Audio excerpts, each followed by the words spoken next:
Well, good morning again. This is Hiro. I'm getting tired of these where I have to deal with tragedy. In fact, I'm not going to call this tragedy. Let's just call this restyling. We're going to go from a Niwaki to a bonsai. I don't know what happened to this. Today is the second day of fall, and I was just looking around the nursery, and I saw this part here, just the top. This bottom part was fine, just the top, dead. And, well, I got disgusted, so I just cut it. Then I thought, hey, maybe I should just shoot a video, because you guys might want to see what we're going to do when we change our mind. Well, we're forced to change our mind on this one here, but let's just say that I got tired of the Niwaki and I wanted to make it into a bonsai. So let's go with that, because I'm getting tired of this tragic events that's happening. The cut that I made, I could have cut it over here, but a lot of times when it starts dying, it'll keep going. So I thought I'll go ahead and cut it here while it's still good here. And one of the things I probably should do now is to go ahead and cut here and see why this thing died.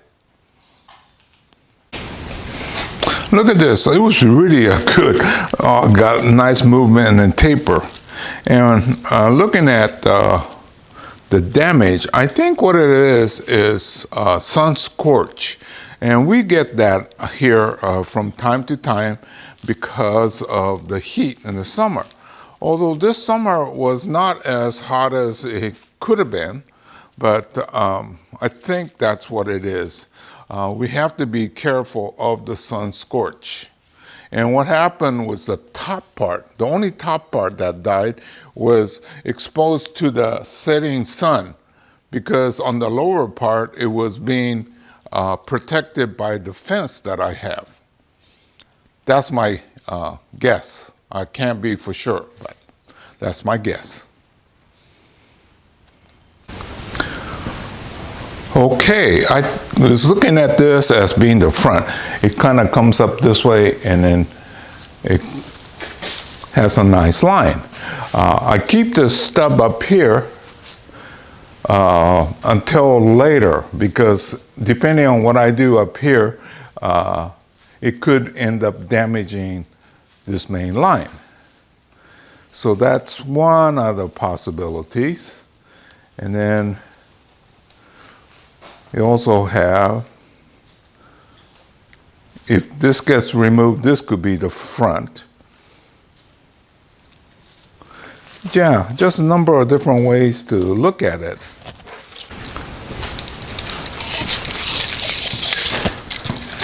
Currently, this sits about 36 inches from the ground line to up here.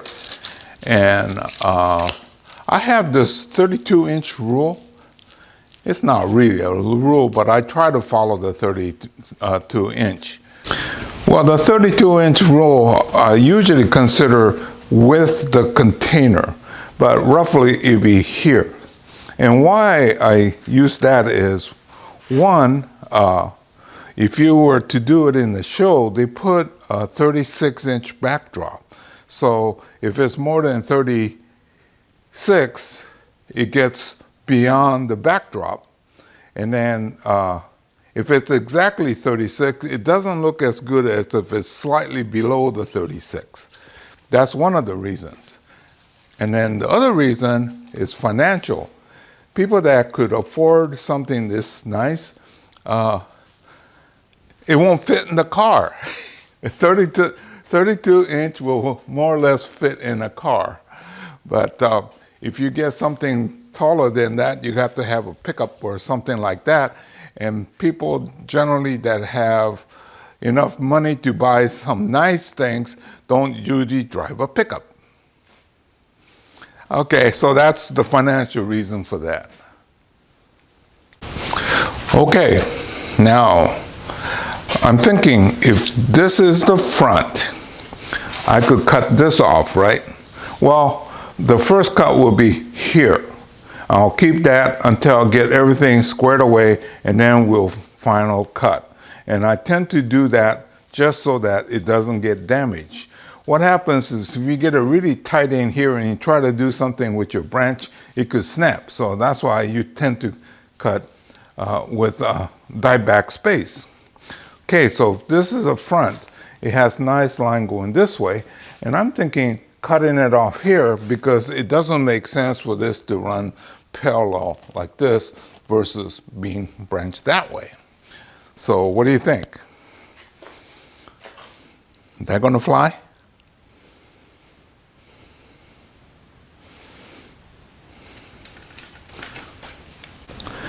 I was looking at the roof flare, not as good as it could be. And I'm thinking back, this is something that I bought early on from a commercial nursery. That's why the roof flare is, usually the ones that I prepare underground and the roof surface at the same time. And this one was not done that way. So that will be another challenge later on. But I'm looking at this, and as a bonsai, I think shorter would be better. I almost considered cutting it off here, but I think this is okay that way. So let's go with that. Well, at the current state, it's a little bit small for a Niwaki and then too big for a bonsai. So now that I have to make a commitment, I'm going to make a commitment and try to go for a good bonsai, good large bonsai, rather than can it be a Niwaki and or bonsai? Okay, let's go with our rough cut.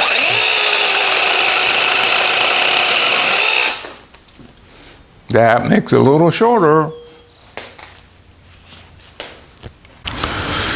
Okay, for this side here, I want it to go out that way, so I'm going to cut it off here. It might be better up here, but this is okay for now. So I'll go ahead and kind of trim it up. And these down here, I'm going to leave it. Why? Well, if something don't work out, we might make a really short one in the future.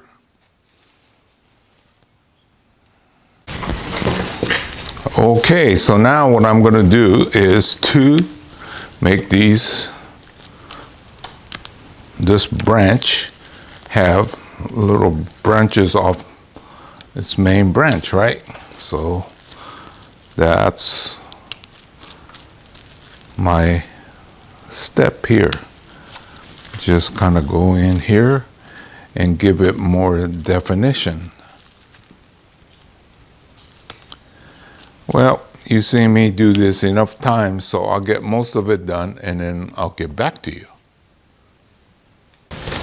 At this stage, we're not trying to do this final style. I'm just kind of getting a rough so that it kind of goes towards a certain direction.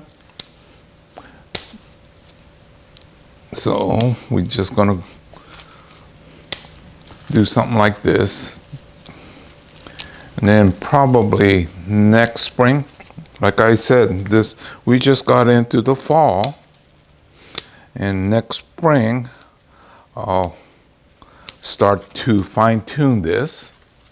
We're currently in a 15-gallon, which is quite deep.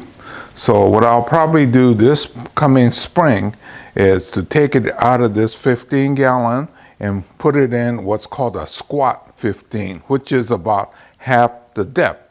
At that point, I could check, see how the root structure is, and I'm kind of leery of what might happen. Or, yeah, I should have been checking the root zone more carefully. But these that I purchased from a conventional wholesale nursery, well, at the time I was in a big hurry to get my nursery bigger and bigger, right? In which case I did. I got up to 10,000 plants working by myself. I'm currently hovering about 2,000.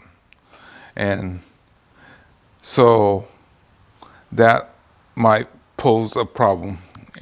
But we'll see this again next, probably March, April, somewhere in that neighborhood. We'll take it out of this can and then see how this is developing. So this is more or less the rough shape, but you could visualize this being gone probably at that time. I could almost do it now, but it's a good habit to get into, get this part done, especially, when you have a situation where you have to move this down. They put a stress on here and then it could snap. Then you have to come up with another design. So I got into the habit of just leaving a stub. And anyway, so you could see the rough shape that I'm planning for this guy. Okay, so let's call this chapter Restyling a Niwaki Juniper into a Bonsai. Well, some of you probably thinking, why couldn't you take the top and make a gin out of that? Well, Niwaki generally do not have any gin. That's more of a bonsai style. And it was much too tall to be a bonsai with the gin up on top. So anyway, I went with this route. And so let's say goodbye for now, and I'll show you this again in hopefully in Marchish. Okay? Thank you for watching. See you again real soon in another chapter.